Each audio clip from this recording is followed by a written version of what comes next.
Momojon Ramanovanың Özbekistanda iň garry zinandygy we belki tutuş dünýä boýunça iň garry adamdygy aýdylýar. Ramanovanың resmi dokumentlerine laýyklykda ol 1896-njy ýylda dogulup häzir 119 ýaşynda. Onun doğulan senetini tasdiklatmak kıyın sebebi doğulan yer olan Xarezm Hanlığında kadaly hasap yürüdülmeyerdi. Häzirki wagtda Momojon 30 aktygy we 70 çoğlugy şeýle de bu ýaňy bolan ýuglugy bilen wagtyny geçirýär. Ramanowanyň aktygy Dilşot mamasynyň öz uyasyndan uzak ýaşanlygyny emma bu ajy habaryň oňa agyr degmeginden howatyrlanyp aýdylmanlygyny belledi. Şundan kiýin aldydan agday tamam 1 3-4 bolganmy. İň kiçkenäsem, iň kiçkene siňlisi bar idi. 86 ýaşynda kaç oldu. Bundan 2 ýyl boldumy. Däl aýtmay goýup ökelerini bäri bar dep oturup aýtyp bolmaýtdy. Kuru solida oturup diýis.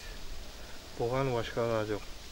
Ýaňy ýakyna çenli Özbekistan dünýäniň iň garry adamlarynyň ýene biri Tuti Yusupowanyň ýurdudy. Şol mart aýynda ýogalan zenan aýdylyşyna görä 135 ýaşyndady.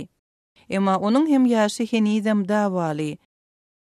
New York'un ýaşaýjysy Susanna Musha Jones Guinness Rekordlar kitabyna görä dünýäniň iň garry ýaşaýjysy hasaplanýar. Ol 116 ýaşynda.